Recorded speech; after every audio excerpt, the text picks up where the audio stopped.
Une habitude qu'on avait un petit peu perdue en fait depuis quelques temps. C'est ce qu'il nous fallait, des choses un peu plus carrées pour justement restructurer le club d'une façon pas professionnelle, mais on va dire semi-professionnelle. Éric Daramy a joué au plus haut niveau dans les années 90 avec l'Ormadi en débutant à l'âge de 17 ans en équipe première avant de déposer la crosse à 24 ans. Aujourd'hui, son passé de joueur brillant l'aide dans sa tâche quotidienne. Gestion sportive, relation avec les joueurs, il est le lien entre la glace et la direction du club. C'est un gros atout, parce que je connais déjà le vestiaire. J'ai eu mon casier moi aussi un jour. Et je dirais l'orgueil qu'on a ici, le combat qu'on a sur la glace, ce sont des valeurs que j'ai partagées en tant que joueur, que j'essaie encore de donner en tant que dirigeant. Donc ouais, c'est quand même plus facile à transmettre. Éric Daramy s'est également entouré de plusieurs joueurs de son époque, dont Jacques Barrère, son bras droit, une équipe dirigeante dans la plus pure lignée du club anglois. Presque au sommet du chapiteau, Nanli est impressionnant. Accroché d'une main à 7 chaises, il parvient encore à voltiger. Ce numéro fait partie des 11 présentés demain sur le champ de foire à Bayonne, visiblement spectaculaire et inédit. On a une troupe de 8 Chinois qui ne sont jamais venus en France, des Russes qui ne sont jamais venus en Europe. Un numéro de tigres avec les tigres blancs, tigres normaux et tigres tabis, croisement de tigre blanc et de tigre tabis, jamais présenté dans la région. Voilà, on a vraiment un spectacle inédit chaque année. On va vivre un moment unique au moment de Noël. Le cirque de Noël est pour Noël. C'est 20 artistes pour 2000 places. 30 000 spectateurs dans le département l'an dernier, des chiffres qui prouvent que les compagnies plaisent, peut-être aussi parce qu'elles sont variées. On essaie d'avoir des présentations de spectacles de plus en plus équilibrées, avec de la magie et du domptage d'animaux sans cage. On va avoir de l'acrobatie, on va avoir des numéros de clown, on va avoir des numéros d'équilibre, des numéros de transformisme. Le chapiteau sera installé jusqu'au 28 novembre et une parade avec éléphants et tigres déambulera pour la première fois dans les rues de Bayonne demain après-midi. C'est la fin de votre journal. Merci de nous avoir suivis. Tout de suite, plus d'infos dans le régional.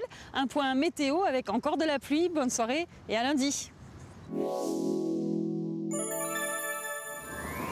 Prévoyez le temps de demain en regardant la météo sur France 3 avec Landes Mutualité. L'intérieur des terres et le piémont basque resteront plutôt épargnés dans un premier temps grâce au flux de sud. Puis, les pluies littorales du petit matin se généraliseront et seront parfois ponctuées d'un coup de tonnerre. Le temps se calmera temporairement avant la mi-journée car dans l'après-midi, les nuages s'épaissiront à nouveau à l'avant d'une nouvelle perturbation prévue pour la fin de journée qui s'accompagnera bien évidemment de pluie et de rafales de vent. Au lever du jour, il fera entre 7 et 10 degrés sur le Pays basque et l'après-midi, les températures maximales s'échelonneront de 12 à 15 degrés. France 3 vous a présenté la météo avec Landes Mutualité. Landes Mutualité, santé, prévention, prévoyance.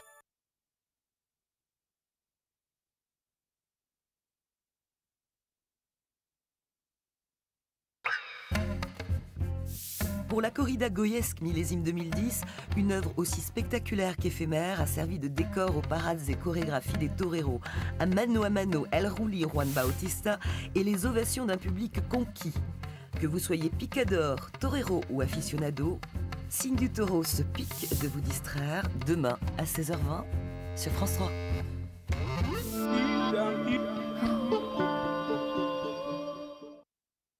Quelle est la première chose que vous remarquez chez moi? Mon regard intense? Mes superbes pas de salsa? Certainement pas mes petites fuites urinaires. Avec Tenaledi et son système exclusif Fresh Odor Control qui neutralise les odeurs, mes petites fuites urinaires, c'est bien la dernière chose qui se remarque. Pour recevoir un échantillon, appelez le 3213 et dites Tena. Viens t'asseoir, Réglisse.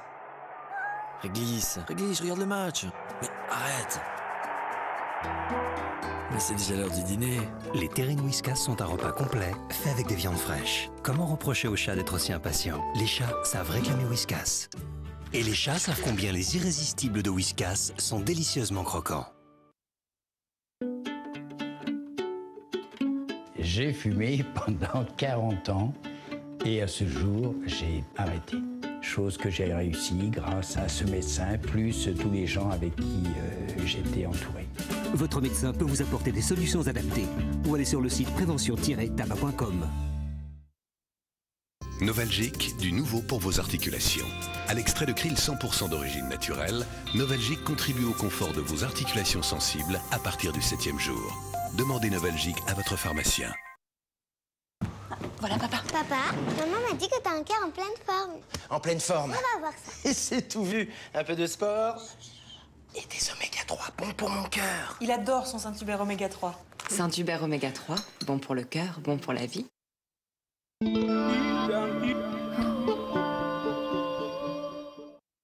Les Pyrénéens de Lindt. Succombez aux frissons en chocolat des maîtres chocolatiers Lindt. Un lingot de fraîcheur en chocolat si pur qu'il vous fera frissonner de plaisir. Les Pyrénéens de Lindt, le chocolat frisson. Pour tous les jours de la vie, il y a une mutuelle. Myriade. Mutuelle Myriade, avec vous, jour après jour.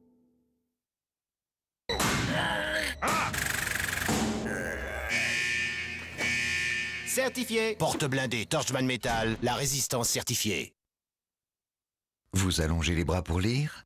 Lissac recommande le nouveau verre progressif Varilux pour une vision haute résolution parfaite. Vos yeux méritent Lissac.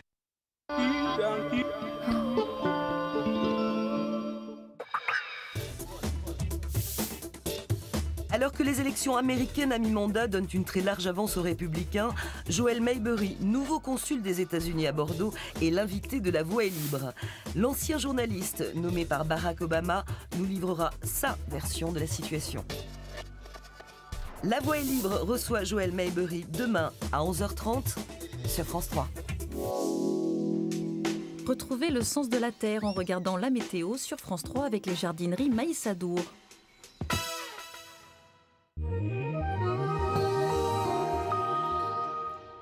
Madame, Monsieur, bonsoir. Une nouvelle perturbation vient d'arriver par le Médoc. Celle-ci traversera la région dans les prochaines heures et sera suivie d'une traîne plutôt active. En d'autres termes, demain matin, le temps sera couvert avec des pluies faibles. Les minimales seront sans grand changement, comprises entre 5 et 10 degrés de l'intérieur vers la côte. L'après-midi donc, le temps deviendra variable sur l'ensemble de l'Aquitaine. Quelques rayons de soleil pourraient se glisser ça et là, mais dans l'ensemble, ce sont les nuages qui domineront ainsi que les averses orageuses sur la côte où d'ailleurs le vent soufflera en rafale. Les maximales resteront stationnaires ou seront en hausse, comprises entre 10 et 15 degrés. Dimanche, nous serons toujours concernés par un temps nuageux avec des averses accompagnées de coups de tonnerre assez fréquents en se rapprochant du relief. Lundi, les nuages resteront bloqués contre les Pyrénées. Les pluies seront plus continues. Quant au mercure, il baissera certes, mais moins que prévu. Demain, nous serons le samedi 20 novembre. Nous fêterons les Edmonds. Tout de suite, votre journal régional présenté par Sandrine Albo.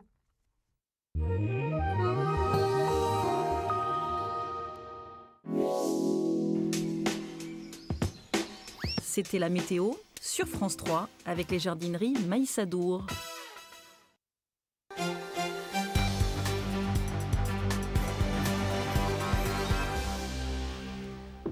Mesdames, Messieurs, bonsoir, bienvenue dans le journal d'Aquitaine. Au sommaire ce soir, la disparition de 2 marins-pêcheurs à Ourtin, en Gironde.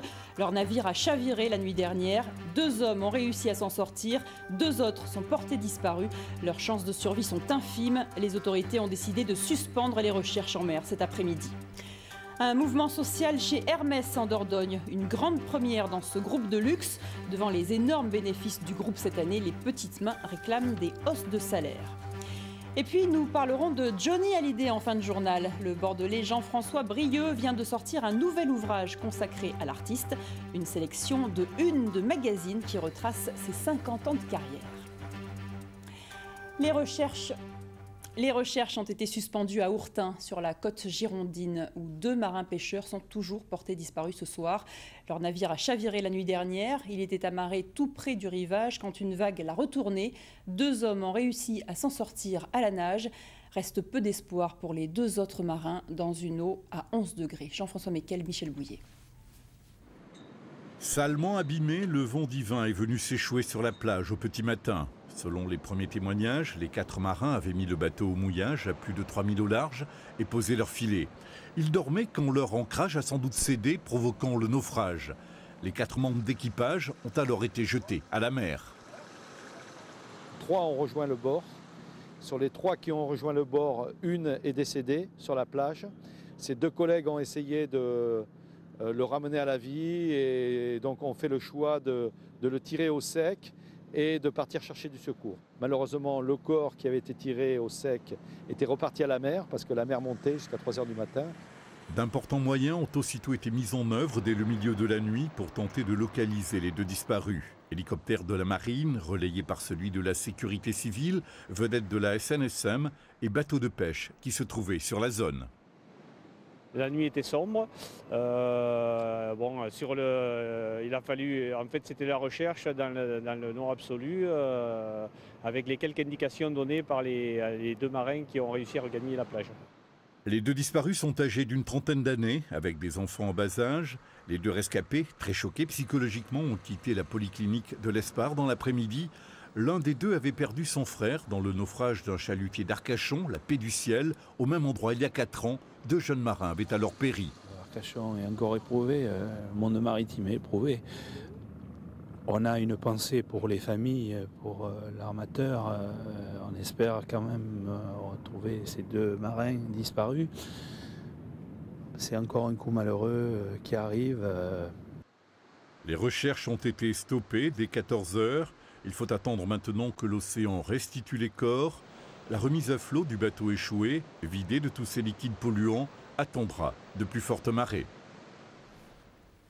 Ce sont donc 2 mêmes drames en 4 ans dans le même secteur qui frappent la communauté des pêcheurs d'Arcachon. Beaucoup d'émotions ce matin dans la cité balnéaire où se sont rendus Gérard Boisseau et Thierry Julien. Le drame de cette nuit occupait toutes les pensées dans le port d'Arcachon en cette fin de matinée. Ah oui, connaissez bien le patron, tous les équipages, un petit bateau solide, avec des marins bien aguerris, formés pour ce métier, habitués à ce genre de circonstances qui n'étaient pas catastrophiques cette nuit. Le bateau n'était pas en action de pêche, puisqu'il était au mouillage. Un bateau qui ne pêche pas la nuit, qui relève ses filets dans la journée. Donc on peut supposer que le mouillage a dû casser sur une vague et l'équipage a plongé ou a été projeté par-dessus bord. Les circonstances, on ne connaît pas exactement, mais c'est le résultat informatique. Parmi les marins présents à la criée, seul Patrick a accepté de nous parler. Ce patron pêcheur possède un 12 mètres assez similaire du filayeur Vent Divin qui a chaviré cette nuit. Il y a une bande de sable apparemment qui porte très très large là vers Carcan, Ourtin. Là. Après, moi j'y travaille pas trop en fait que quand il fait beau machin, mais les chalutiers connaissent mieux l'endroit parce qu'il y a de leurs collègues là qui s'étaient fait surprendre. Pareil, donc les bancs ça bouge. On n'est pas à l'abri de quoi que ce soit. Et quand on sort, on sort. C'est pas la roulette russe, mais quand il y a de la houle, des fois on voit pas bien devant, mais après on subit. Les recherches en mer ont donc cessé cet après-midi. Pompiers et gendarmes sillonnent maintenant le littoral, espérant retrouver les corps des 2 disparus. Les chances de les retrouver en vie sont maintenant infimes. Un drame de la route dans les Landes, à Eugas, près de Dax. Une collision entre un car scolaire et une voiture a fait 1 mort. Le conducteur de la voiture, âgé d'une 60aine d'années. L'accident a eu lieu vers 7h30 ce matin. Le car transportait 45 lycéens vers Dax. 5 ont été brièvement hospitalisés. Écoutez Jean-Louis Ducamp, le maire d'Eugas. C'est un bus qui descendait de Saint-Lon, qui a percuté une voiture, dont l'occupant, malheureusement, je crois, est décédé. Bon, dans les enfants qui étaient dans le bus, il y a 5 enfants qui avaient été choqués, mais je crois qu'il n'y aura pas de conséquences douloureuses pour eux. Le jeune Jonathan est toujours plongé dans un coma artificiel au service des grands brûlés du CHU.